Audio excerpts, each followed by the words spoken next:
Let's get it. What's going on, everybody? Welcome to the SchuZ Show. Hopefully you guys are having a phenomenal start to you guys' week on this great Monday. And if you guys are tuning in, if this is going to now be a Tuesday for you guys, hopefully you guys are off to a great Tuesday for yourselves. Make sure we got audio going on.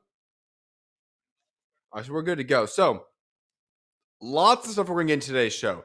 We had a massive week of fights. Obviously, you had the Australia card featuring Opetaia to kick off the weekend.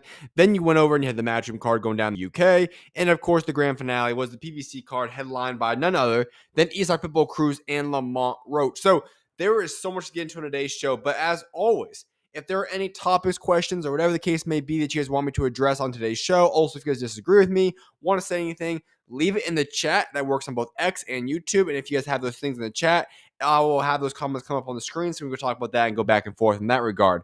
Also, if you guys are tuning in on YouTube, make sure to smash that likes button for me. I greatly appreciate that. That always helps a lot with the show as well. We should get the camera here, right? All right, so let's get to it, though.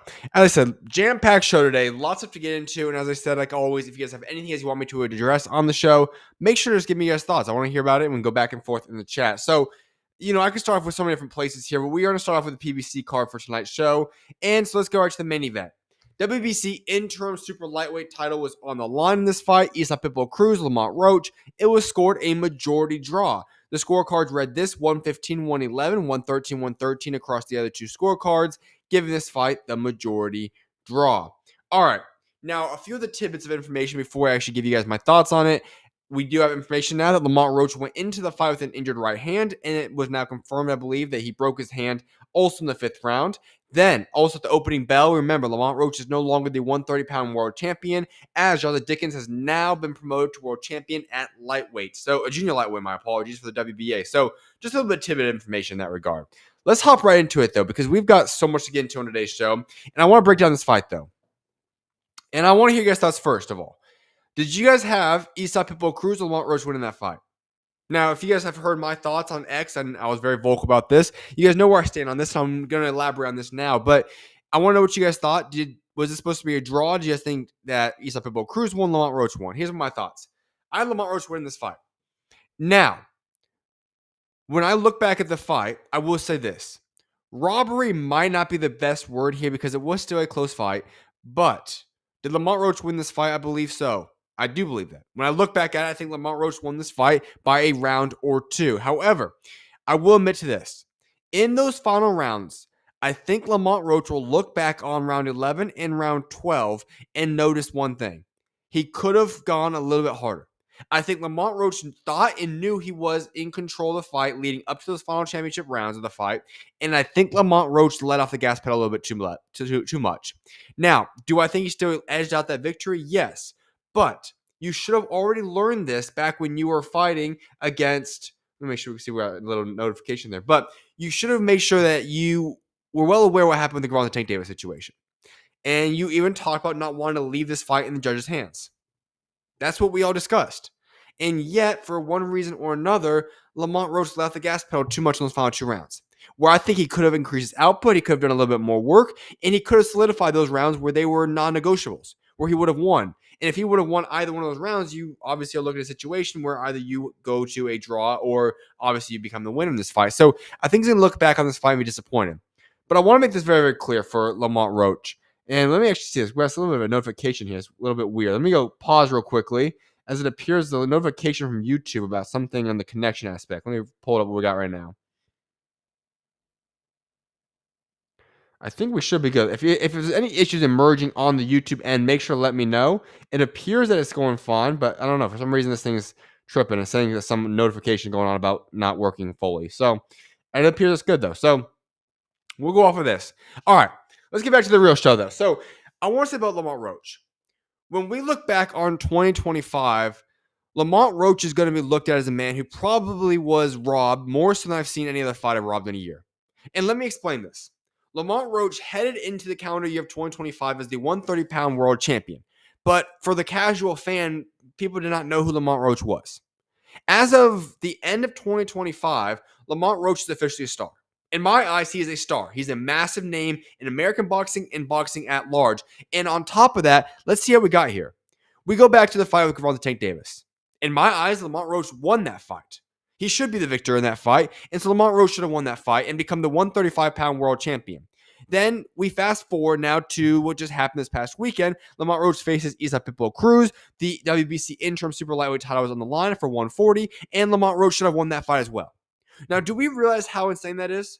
The 130-pound world champion has fought up on 2 different weight classes this year, both of which should have been victorious, and yet he was robbed. And I'm just going to be honest with you guys.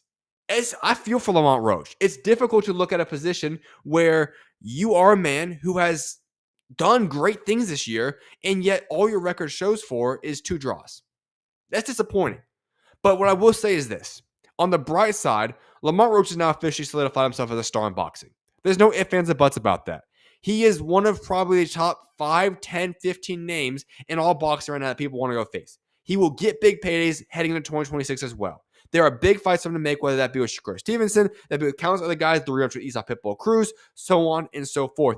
This man has solidified himself. I think it's time to give our proper respect to Lamont Roach because everybody thought it was going to be well, let's be honest. Everyone thought Tank Davis was going to have his way with Lamont Roach. We learned the hard way there. He put up an incredible fight. They should have won against Cruz, and here we are now today. So for Lamont Roach, difficult year. But at the same time, Lamont Roach somehow is one of the very first athletes I've ever seen have 2 draws in a calendar year and yet still emerge as, in my eyes, a victor in 2025. He is a bigger star now than he's ever been before. He is going to get massive paydays. He's still getting massive paydays. And on top of that, I think he's earned the respect of each and every single fan of boxing. So hats off to Lamont Roach in that regard. All right, I see a comment in the comment section. I'm going to get right to that real quickly, and then we'll wrap it with this segment of this fight. What we got right here? Appreciate you for tuning back into the show, my man. Let's see what we got here. I call that a draw, the PBC in-house method. Yeah, I do agree with that as well. So obviously, let's be honest about this fight. And it's not shocking to me. I do think we're going to have a rematch here, and I think PBC always likes to do different things. Obviously, that's not something we can confirm, but I think as boxing fans, we can all look at there. So we'll see what happens there. It is obviously a draw for PBC. It works out fine for them, and it is what it is. But yeah, I appreciate you for tuning in. I'll give you guys more thoughts on them. Let me know your thoughts, though. Who did you have winning that fight? I would be interested to see who you have winning that one as well, because I do know it is mixed opinions on this standpoint. So what is next for Lamont Roach? Well, there's a lot of things. If I'm looking at Lamont Roach right now, I'm going to eye 3 big fights that come to mind. The biggest fight that I'd love to see Lamont Roach face is Shakur Stevenson. Now, I get it. It would be an intriguing fight. Obviously, we know Shakur Stevenson is one of the best fighters in the world. I would favor Shakur Stevenson in that fight. But Lamont Roach, Shakur Stevenson's a massive fight. Option number 2 is the rematch. If I'm looking at a man who you could pick any fight out there right now, outside Shakur Stevenson, I think you have to do the rematch with Cruz. It was a draw. The second fight would be even better and bigger, and I think it'd be a higher payday. Why not go make the rematch happen? I want to see that. And then if we're looking at number 3 from my eyes, Raymond Ford. I want to see Raymond Ford and Lamont Roach fight. That is probably the best fight that you can make out of these 2 different, out of all these options listed right here. I want to see Raymond Ford and Lamont Roach face each other. And then the last one I also want to get into is Lamont Roach, O'Shaquie Foster, who I'll be talking about momentarily. I think that would be a great fight as well.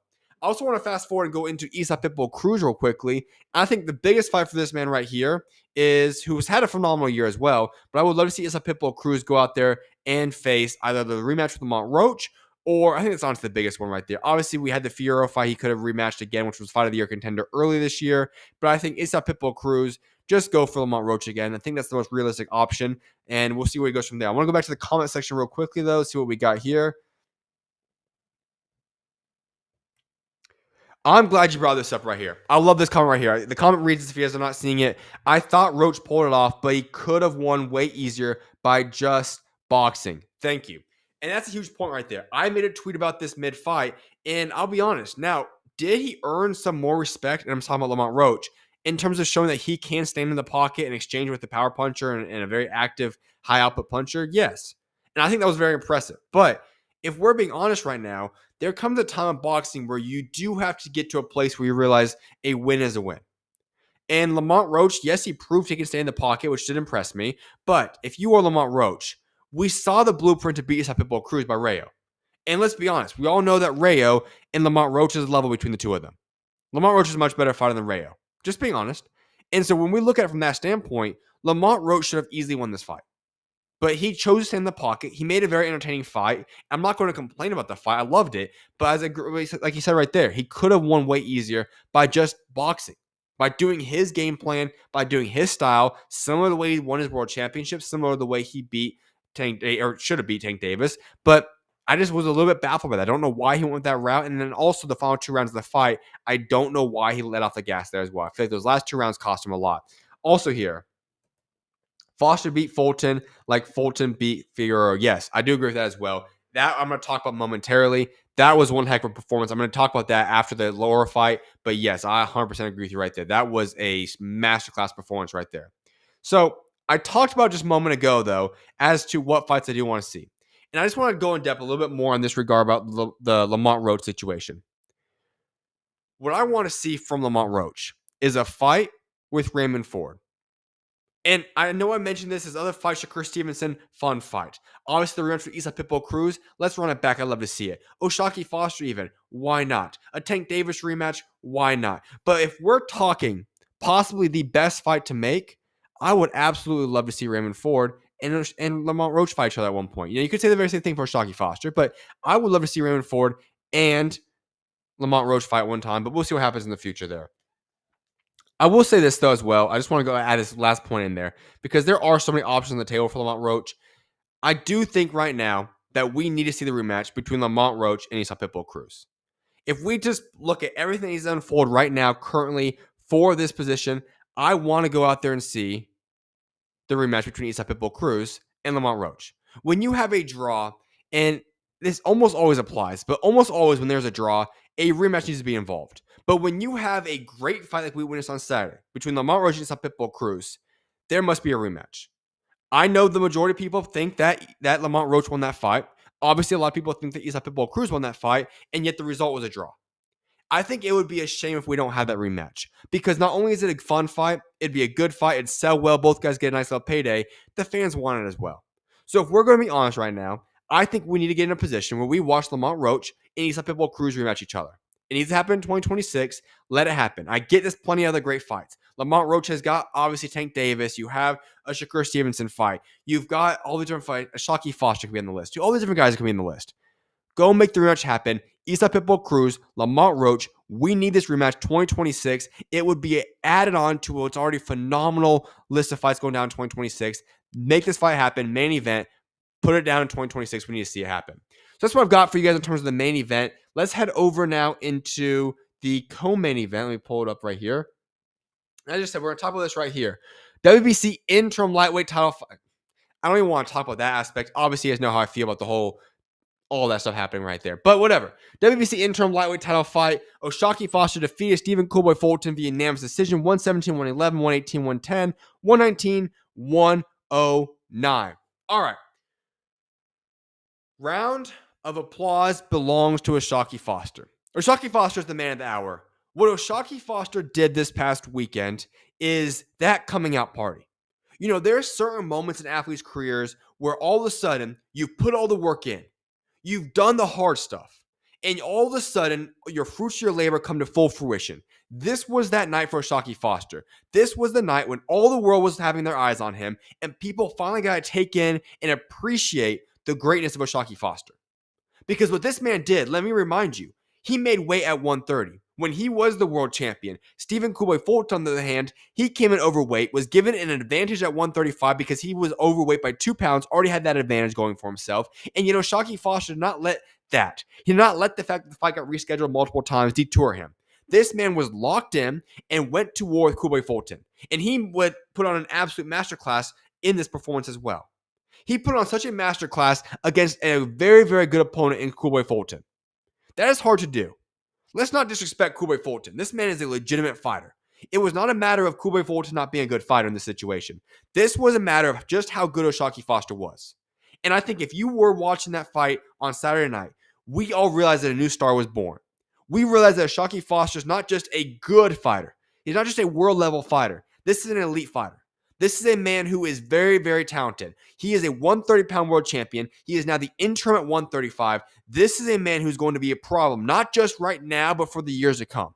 This was his coming out party. And now, as of right now, as we are in mid-December, heading into 2026, you can firmly add O'Shaquie Foster into the list of the elite fighters heading into 2026. Yes, I said that. This is a man who's ready to prove himself and have a magnificent 2026. What he did Saturday night proved what so many people knew for a long time, that this man is the real deal. And I think now people will start to believe that O'Shaquie Foster is the truth, that he's a legitimate fighter. And you guys need to give hats off to this man. Tons of respect because he is legit. So that's what I want to say about O'Shaquie Foster. One heck of a performance there. I also want to diverge and talk about Stephen Fulton here for a moment. And let me just be honest about this. I was disappointed in the lead-up for Fulton. This is a man who had a masterful performance against Brandon Figueroa earlier, became the 126-pound world champion, so on and so forth. Great. All right. Now you move up to 130. It made sense, but there were so many issues with the weight cut, and we knew that because he kept making posts and trolling about his weight. And when you come into a fight and you're 2 pounds overweight, you get the inexcusable advantage by the WBC to fight at 135. It didn't make a lot of sense. But let me make this very clear. Stephen Fulton is not done yet. Yes, it was a bad performance. No, the weekend did not go according to plan. No, it was not a good look in terms of him missing weight by 2 pounds. But let's not get it twisted. This is a good man who fought a man that was better than him in that ring that night. He fought a very, very good man, O'Shaquie Foster. Take no disrespect or credit away from O'Shaquie Foster. That man is a problem. And Fulton just had a bad night. It is what it is. This man will be back. Now, obviously, he has to decide to lock in and go back into being focused again and decide whether or not he can make 126 again, go down to 130, actually fight at 130, or go all in at 135. I don't know what route he's going to go down. But let's not get it twisted. Fulton had a bad week, but he will be back. This is not the end of the Fulton era. He's going to be back. I think we're going to see him back in 2026. He's going to make a great statement win. He is going to be back in the picture right away. Do not get it twisted. This man is still a very, very good fighter. So what do I want to see next, though? If you are O'Shaquie Foster, there are 2 fights that come to mind immediately. 1, Shakur Stevenson. You're now in position to be able to fight him as the interim champion. If you are wanting the best payday, it is going to be going the Shakur Stevenson route. But can I throw in there the fight that I really want to see? If we are going to put on our matchmaking minds right now, and we're going to really focus in on what is the most intriguing fight to make for O'Shaquie Foster. From a pure boxing standpoint, that fight would be O'Shaquie Foster versus Raymond Ford. Raymond Ford is one of the most underrated fighters in the world, extremely skilled fighter, just like O'Shaquie Foster is. And if you put these 2 guys in there at 130, you're talking about one heck of a world championship fight right there. You're talking about 2 Americans, both of which are some of the most skilled fighters, underrated fighters in the world, both of which would put on a phenomenal performance. And if I'm going to be as a boxing fan right now, that's the fight I want to see. And I get it. The Shakur Stevenson fight is right there for Foster. If he wants to take it, I will not fault him for taking that one bit whatsoever. But if you are going to make the best fight as a boxing fan, there's no fight better than seeing O'Shaquie Foster face Raymond Ford. That would be one heck of a skill fight right there between 2 elite fighters from America. That's the fight I want to see. I think that would actually be an incredible fight to make. So if I were to make the best fight right now between all these different options for O'Shaquie Foster, it is O'Shaquie Foster, Raymond Ford for the 130-pound world championship. Book it, lock it in. I want to see that fight happen next year. WBA middleweight title fight featured Erislandy Lara, Johan, Gonzalez, unanimous decision for Erislandy Lara, 118-108, 119-107, 120-106. Can I be honest with you guys? I was very disappointed by Erislandy Lara. Very disappointed. And here's the situation at hand now. Middleweight is one of the most disastrous weight classes in all boxing right now. There's no answers. What we saw Erislandy Lara do this past weekend was not inspiring. He should have been able to knock out his opponent very early in that fight. He just dragged the fight out. It did not look very good. He's the oldest world champion in all of boxing. Janibek's in a position now where he should be stripped of both of his world championships. And let's be honest, Janibek just had one of the biggest bag fumbles I've ever seen. He misses big fight opportunities he's been looking for. He's no longer going to have the 3 belts he could have got, and I think he would have beat Erislandy Lara. And then you have Carlos Adames doing God knows what he's doing right now. Obviously, Jesus Ramos, great performance by him right there, but there's just a lot of guys that are just working their way up to earn positions at 160 right now. Bunch of young guys, Troy Isley, other guys I want to list, that are firmly in the mix right now at 160. Would love to see them fight and get opportunities. But at this present moment, 160 is a mess. And my guess was Terrence Bud Crawford was going to come in and be the savior of this weight class and go unify and become undisputed at 160. But guess what? If you're Bud Crawford, there is nothing inspiring about 160 right now. You don't know where Janibek's belts are going to go. You know you would absolutely annihilate Erislandy Lara if you were to go down there and fight this man. I don't know where Terrence Bud Crawford goes because it made a lot more sense when somebody was going to have 3 of the belts at 160. Now we're in a position where I don't know where Bud Crawford goes. And 160, quite frankly, to be honest with you, is a disaster. There's no path. There's nothing set in stone at 160. There's no route other than just a bunch of young dudes that hopefully get an opportunity in the near future. 160 is a disaster, and I think we just further solidified that on Saturday night. Erislandy Lara did not have a good performance. Yes, he won the fight. Yes, it was a dominant display in terms of obviously there's no disputing him winning that fight. But you fought Johan Gonzalez. He was on short notice, not the most credible opponent. He's never fought anybody even half decent. This should have been an easy knockout for Lara, and yet this went 12 rounds. Obviously a clean fight. Nothing happened to Lara, but just not what I wanted to see, and it just further showed. 160 is a train wreck of a weight class right now in boxing, so hopefully they get that figured out. Let's stick at middleweight division, though. WBC interim middleweight title, Jesus Ramos defeated Shane Mosley Jr. via unanimous decision, 116-112, 117-111, 117-111. Mandatory challenger now for Carlos Adames. All right, let me make this very clear. When you talk about middleweight division, it is struggling. We don't have a lot of answers. Jesus Ramos Jr. is one of those guys I look at as potentially a bright spot at 160. Now, Jesus Ramos Jr. has a chance to fight at 154 or 160. Both on the table for himself, and I'm cool with him going either way. But here's what I do know. Jesus Ramos Jr. is a problem. This man is extremely young, already the WBC interim champion at middleweight. He has a very good chance of becoming world champion at 160 if he pursues that route in 2026. If it goes down to 154 route, many big fights to boost up his name, make big paydays, and make statements. When we talk about his future, this is a man who should have beat Erickson Lubin, was absolutely robbed in that performance right there. And when we talk about what he's already accomplished in his career to this standpoint, at this point in time for his age, Jesus Ramos Jr. is a man we have to keep an eye on. He is going to be a problem for many years to come. He's a legitimate threat at both 160 and 154, and this is just the beginning of the Jesus Ramos era. He's going to have a lot of great performances going forward. He's a very intriguing fighter, and we have to start removing that prospect tag. This is not just a contender. This is a legitimate world championship type contender now who is a problem right now in the present moment heading into 2027. Jesus Ramos is a legitimate threat. So great performance by him. He did his job against Shane Mosley Jr. Dominant performance. He did what he needed to do, and he's now the WBC interim middleweight title. Prelims. The last one I'm going to go in depth on is this. Frank Martin defeated Rances Barthelemy via 4th round KO. Frank Martin also, I'll actually get into that momentarily. Frank Martin made quite the statement on Saturday night. Remember, Frank Martin had a respectable performance against Gervonta Tank Davis, but for some reason he was gone for a little bit of time.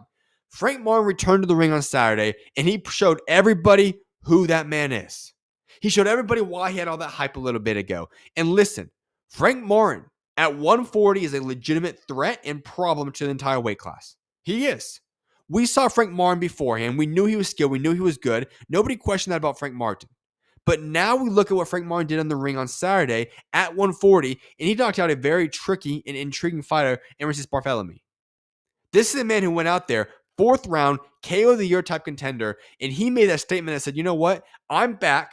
I'm arrived again, and now I'm at 140, and I'm going to be a threat and a problem here at 140.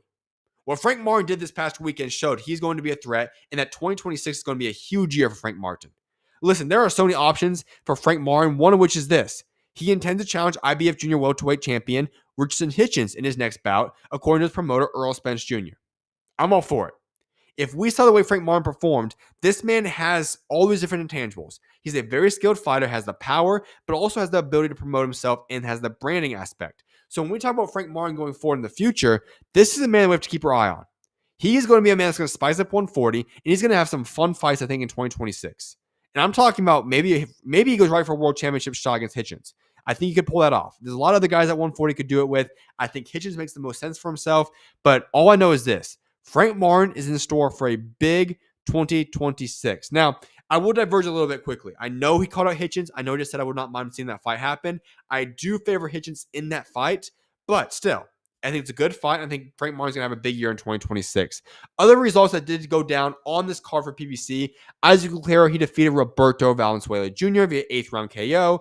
And then at super bantamweight, Luis Reynaldo Nunez, he defeated Hector Andre Sosa via unanimous decision as well. So that wraps up the PBC card. Let me know your guys' thoughts overall on the card. You guys like the card? Did it live up to his expectations? Was a little bit less than so? Let me know your guys' thoughts. What do you guys think about the PBC card? And we'll see where we go from there. But let's transition now to what happened early hours of the morning in Arizona, my time, obviously, but out there in Australia, the Gold Coast. All right. I was partially wrong about the Jai Opetaia fight. Let me be honest. I think Huseyin Cinkara deserves a lot of respect. And I'm going to start off with this. Jai Opetaia did his job, obviously got the 8th round KO, but Cinkara deserves some respect. This is a man who, at his age, could have taken a big payday to step aside from the Jai Opetaia fight. But Cinkara decided to say, you know what? I've worked my way into this position. I'm not going to take the money. I'm going to go stand there, and I'm going to go fight one of the most feared, baddest men in all boxing, Jai Opetaia, and I'm going to go make a statement. And not only did Cinkara do that, he actually rocked Opetaia for a moment there early in that fight, and then he lasted through 8 rounds. I was thoroughly impressed that Cinkara actually not only gave us an intriguing fight, but he actually posed a little bit of a threat, if you will, to Jai Opetaia in that fight. I didn't see that coming in any way, shape, or form, and yet Cinkara did exactly that. So I was actually very impressed by this. I was wrong. I thought Jai Opetaia would have his way with him from the start of the fight to the end of it. I didn't think it was going to be a challenging fight whatsoever. I thought Opetaia was going to knock him out within 3, 4, 5 rounds. And here we were, round 8. Opetaia obviously got seriously hurt in this fight in terms of the orbital eye socket injury. But yes, Cinkara, massive round of applause to that man right there. Now, we do have an injury update on both men. I'm going to read it to you right now. And hopefully Cinkara's okay, because let's be honest. What we saw Jai Opetaia do to this man in round 8, one of the most devastating knockouts you will see in 2025. It was brutal, and now the medical report backs this up. Let me read it to you guys. Huseyin Cinkara will be hospitalized for at least 2 days after he suffered a brain contusion, small brain bleed, and fractured C1 vertebrae during his 8th round KO loss to Jai Opetaia. Praise up to the man. Hopefully he recovers all right. That's a serious injury. But as I mentioned, Cinkara was not the only man hurt in this fight. He also inflicted facial damage on Jai Opetaia, who had a suspected eye socket fracture. So obviously it's not a very good thing for Jai Opetaia as well. He should be able to recover a little bit quicker than obviously Cinkara. But end of the day, this fight impressed me. It was much, much better than I ever expected, anticipated. I was thoroughly impressed by this fight right now. I actually did not see it happening, so I always will admit when I'm wrong. I thought Cinkara was going to be a trash can in that ring, was not going to be a threat whatsoever. I was wrong. Cinkara, much respect to you. He went out there and had a good performance. Obviously still got knocked out badly and all that stuff, but overall, he well exceeded my expectations, so hats off to this man right there. I want to say this right now, though, about Jai Opetaia. I think he needed this fight. I think when you're Jai Opetaia, for one reason or another, he's fought a lot of trash cans recently. His resume is not the best. And I am somebody that absolutely respects Jai Opetaia a ton. You guys know I think he's the best cruiserweight in all the world. I think he's a top 20 type fighter in all the world. I think this is a legitimate challenger. I think he's one of the baddest, most feared men in all boxing. But I cannot be oblivious to the fact that this man does have a skeptical resume. It's not the best resume in all the world. Now, I think he can back it up, but I don't think the resume is right there in this moment in time. So when you talk with some of the guys he's fought recently, they were trash cans. And I thought the same thing about Cinkara, but Cinkara at least proved us wrong and gave Jai Opetaia a little bit of a push. Opetaia, when you start fighting guys over and over and over again that just flat out suck, you're not going to get better. And I think we saw that. I think Jai Opetaia looked stagnant. And you noticed it in the very beginning of that fight. I want to say he shifted it maybe round 4, but I might be wrong there. But those first 1, 2, and 3 rounds, Opetaia was not looking like his typical self. Opetaia typically has this interesting style where he's going to have his lead hand out, almost circling, very similar to what Usyk typically would do in a fight. And he's going to be very controlled and very punctual with his punches. He's going to land them very precisely. That's the way he typically fights. Very patient and going for the tack, looking for the knockout. But those first 3 rounds, Opetaia was going for the knockout and not boxing properly. And you can notice that. And when he did that, ended up leading him to getting rocked early in that fight. And it was very interesting to me. I didn't know what he was doing in the ring. It was not the Opetaia that I love and respect. And so I was a little bit baffled by that. But I think that comes to the fact. Opetaia did not really respect Cinkara, nor did he respect a lot of these guys who've been fighting recently. And it was evident in this fight. So my point in saying everything I just talked about right now is this. If you're Jai Opetaia, you need to do whatever it takes to get better opponents in the ring for yourself. I don't know what that looks like. Cruiserweight sucks right now. Zurdo's fighting Benavidez. You need to go fight Chris Bellum Smith. You need to go get an opportunity. Maybe pull up somebody from 175 that's good into cruiserweight. Maybe it's time to make that jump to bridgeweight and fight a guy like Kevin Lorena even. Or maybe take the jump and go to heavyweight. Whatever it is, if you are Jai Opetaia, you cannot keep fighting bad fighters because I think you're noticing this. It's leading him to become a little bit more stagnant in the ring, which is not a good thing for him. He needs to get active against good fighters. And here's the dream fight I'm going to throw out there to you guys. If David Benavidez defeats Zurdo, which I think he will easily do when they fight Cinco de Mayo weekend 2026, the big fight to make now is David Benavidez and Jai Opetaia. That is a true 50-50 fight. I'm not a big fan of Zurdo versus David Benavidez. I just am not. I think David Benavidez is going to have his way with Zurdo. But Jai Opetaia, David Benavidez is one of the best fights you can possibly make in boxing in 2026. If Benavidez makes that jump successfully to cruiserweight, becomes the unified champion, takes Zurdo's belts, we must see Jai Opetaia and David Benavidez fight each other at some point in time. That fight right there will be one of the best fights to make in boxing. You're talking about two guys that want to go for the kill. Obviously, Benavidez has much higher output than Jai Opetaia does, but Jai Opetaia is looking for the kill at all times. David Benavidez is a very skilled fighter, as is Jai Opetaia. That fight right there, styles make fights. That is a fight made in heaven right there. If we were to put together some of the best fights to make right now, I want to see Benavidez and Opetaia fight if Benavidez makes a jump successfully to cruiserweight and beats Zurdo. That would be one of the best fights. If you're Opetaia, you want to probably be hoping for that fight to happen. And if you're in the meantime waiting for that, go look at the Badou Jack Noah McMillian fight going down this upcoming weekend on the 13th.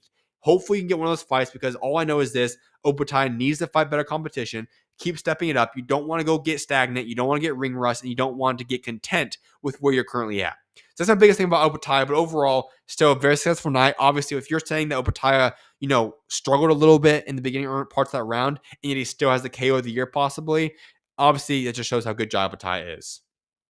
Other results from the Gold Coast on that fight: Max McIntyre defeated Jed Morris via fourth round TKO. Not a competitive fight, nor was it expected to be a competitive fight. But as I said on Friday's show, Max McIntyre is a guy to keep your eye on, a very intriguing young prospect up and coming from Australia. Keep your eye on this man. Jake Wiley, Paul Fleming declared a split draw, 93-97, 190, 95-95. Weird scorecards all around the table. Jake Wiley did not win that fight, in my opinion, but it is what it is. That fight was obviously declared a split draw.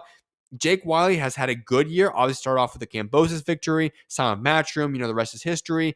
Not the best performance in my eyes. I know there's rumors of him going back down in weight class. We'll see what happens there, but not a good performance in my eyes, at least in my opinion, from Jake Wiley. And that 190 scorecard was just another phenomenally embarrassing boxing scorecard for boxing right there. Here's another one. Tara Moana.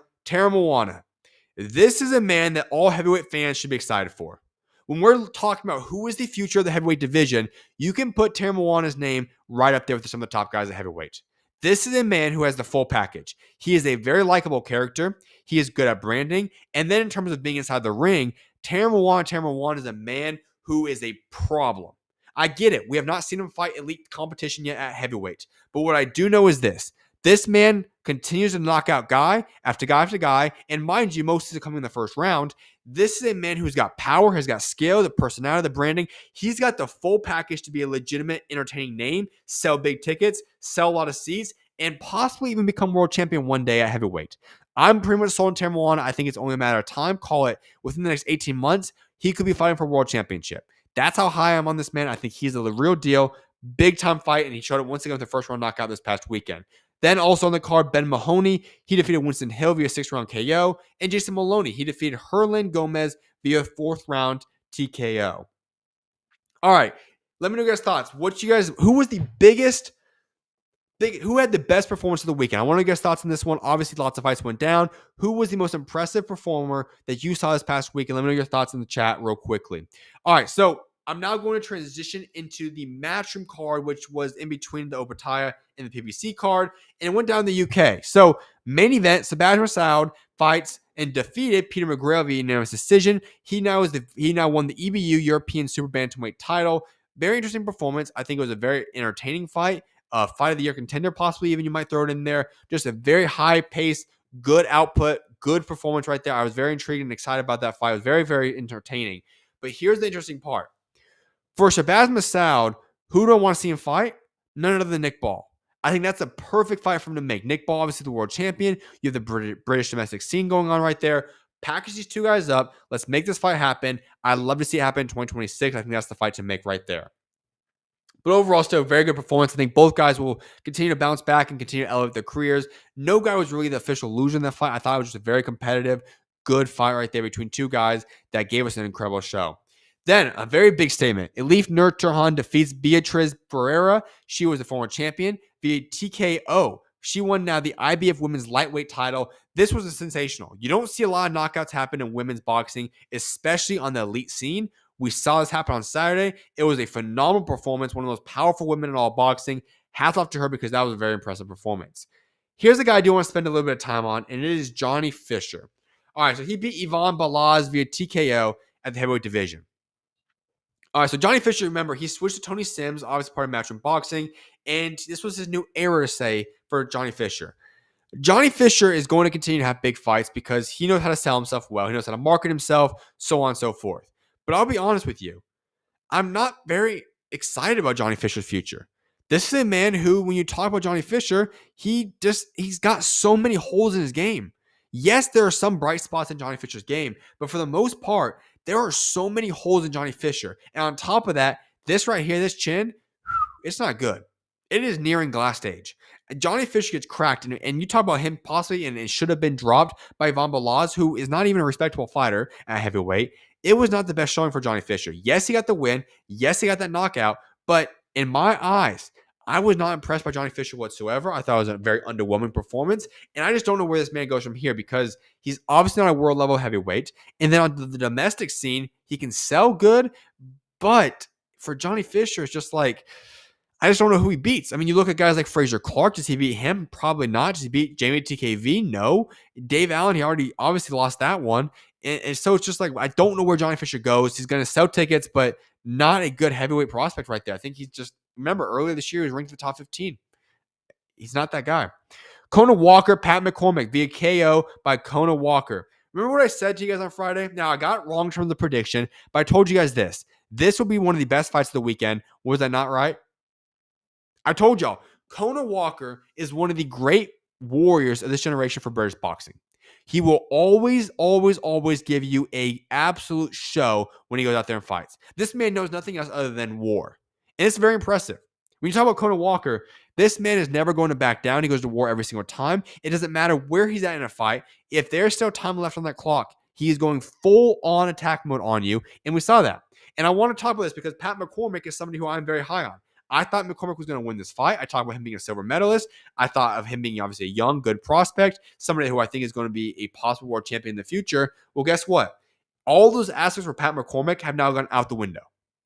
Now, he can rebuild himself, but I was baffled by that because Pat McCormick was winning that fight against Conan Walker.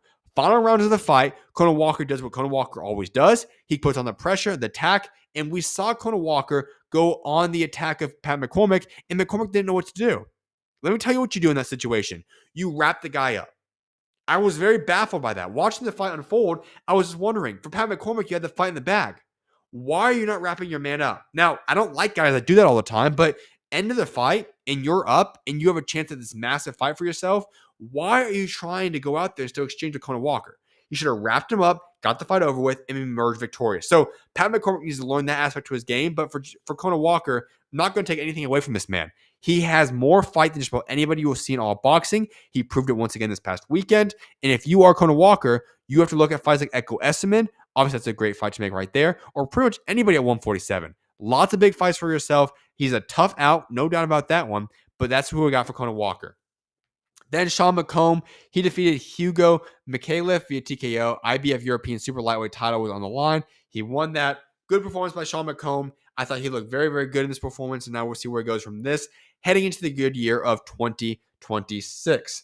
All right, that's what we've got now in store in terms of all of the boxing fights. Now, if you're tuning in on YouTube, as always, make sure to smash that like button for me. Those likes buttons always greatly, tremendously help with the show. Also, you guys can hit that hype button. The hype button also helps out with the show a ton as well. So make sure to smash those two buttons for me on YouTube. If you're tuning on X, just keep the chat active as well. But if you guys do have any comments, I do want to know your guys' thoughts once again. Who was your biggest performer of the weekend this past weekend? Out of all the cards, Matchroom, PBC, and Tasman Fighters in Australia, Who did you guys think made the biggest statement of the weekend? I want to know your thoughts on that. And also, where do you see some of these guys go? Some of your thoughts on the fights this past weekend. I'm going to now transition into some boxing news, though. So let's get into it, though. VIDDAL Riley, he is now signed to MISFITS Pro. VIDDAL Riley has signed a new promotional deal with MISFITS Pro Boxing. The British Cruiserweight champion was previously with Boxer, but left the company upon becoming a free agent this summer. So VIDDAL Riley's been a man who I've talked about quite frequently, leaving Boxer, like a lot of guys have, and a lot of guys should, but he left Boxer. Now we know his new home is going to be with MISFITS Pro. All right, MISFITS Boxing, obviously celebrity boxing, KSI, Andrew Tate's now with them, so on and so forth. But they have the MISFITS Pro sector. This is an intriguing prospect situation right here. And I'm excited to see what he looks like right here. I think a change of scenery would be nice, but I will be honest. I was a little bit shocked by this. I thought VIDDAL Riley would actually go with somebody like a Matchroom or Queensberry. So to see him go with MISFITS Pro is very interesting because MISFITS Pro is a legitimate star now in a sense and has their biggest fighter that's not a celebrity boxer, obviously. So we'll see where that goes. Khalil Ko versus Jesse Hart light heavyweight fight is expected to be rescheduled for the undercard of Raymond Barthelemy and Andy Cruz on January 24th in Las Vegas. All right, this fight was supposed to happen about 2 months ago now. Khalil Ko got hurt. They're postponed the fight. Getting it now on January 24th would be huge. I think that fight would be great in Las Vegas. I think Khalil Ko wins that fight. I like Jesse Hart a lot, but I think Ko wins that fight right there. But I'm glad they're going to get that rescheduled. All right, we spoke about Richardson Hitchins earlier this show, but I want to elaborate on him now because there is more information. Richardson Hitchins versus Jamaine Ortiz is a possibility for January 31st. There are other options, though. And then on top of that, that was a report earlier in the day. We now know this. Richardson Hitchins has now turned down a fight on January 31st with Jamaine Ortiz. All right, so I was intrigued by that fight. Actually, was on the show with Max a little bit ago, and we both thought this would be an interesting fight to make. We both thought Hitchins would win the fight, but I'm a little bit shocked by the fact that he turned this fight down. I think when you talk about Jamaine Ortiz, he's a little bit underrated. Obviously, he has some big fights in his career already, but I felt like the man was just a little bit underrated. And when you talk about Jamaine Ortiz, he's worked his way back up. I would not have minded this fight whatsoever. I think it would have been a fun fight. Hitchins would have been the favorite, but it is what it is. That fight's not going to happen. Hitchins has now turned it down, so it makes you wonder what this man is going to go for. Tio is locked in with obviously the big Harsh Shakur, Gary Antoine Russell's Andy Hiriaka fight. That's locked in at the moment. So we'll see where he goes from now. Dalton Smith obviously is in the mix. Oh, no, that's at 147. My apologies. But so we got a lot of things on the table right now, but that's what Hitchins is going to do. We'll see who he's got lined up. And then last but not least, and it is weird saying this, but yes, Mike Tyson was being interviewed on some show, and Mike Tyson has now announced the date and location of his fight against Floyd Mayweather next year. It's going to be in March, and it's going to be in Africa. All right. He also wanted to say this is going to be one of the biggest fights in boxing history. Only in boxing do you have a situation where you're going to have Mike Tyson and Floyd Money Mayweather fight each other. Remember, Mike Tyson, former heavyweight, now almost 60 years old, while Floyd Mayweather is not too young himself and also is a welterweight. These two guys are now supposed to fight each other in the ring in March of 2026 and being in Africa. So I'm not sure what's going to happen right here. I think it's a very weird fight. Obviously, it's an exhibition fight. I hope it is, but who knows? But it should be an exhibition fight. Very, very, very weird fight. Strange fight, but it is what it is. This is what we have in boxing in 2025. We're heading to 2026 now. And it's just a very weird sport. Not really sure what to say about it. I probably will watch it, but very, very weird situation going down right now between those two guys. Not sure really to say about that. So that's what I've got for you guys in store for today's show. I don't see any more comments in the chat. Let me pull it up real quickly, see what we got. Yeah, that should be it. So with that being said, though, I appreciate each and every single one of you guys for tuning in to tonight's show. I'm not sure when I'll be back live. It's either going to be Wednesday. If not, it'll be Thursday or Friday. I'll probably go live 1 or 2 more times this week. And we're going to kind of just figure things out until we get to an official new schedule with the new show. I'm going to announce all these things very shortly as well. So stay tuned for that announcement. But I hope you guys have a blessed rest of you guys Monday. May God bless you guys all. Have a phenomenal Monday. If you guys are on Tuesday, have a great Tuesday as well. And I'll see you guys very, very soon when I get back live again. And I'll let you guys know when that happens. So may God bless you guys all. Have a great rest of your guys' day. And I'll see you guys back live very shortly. See you guys soon. God bless you guys all. And with that being said, SchuZ out.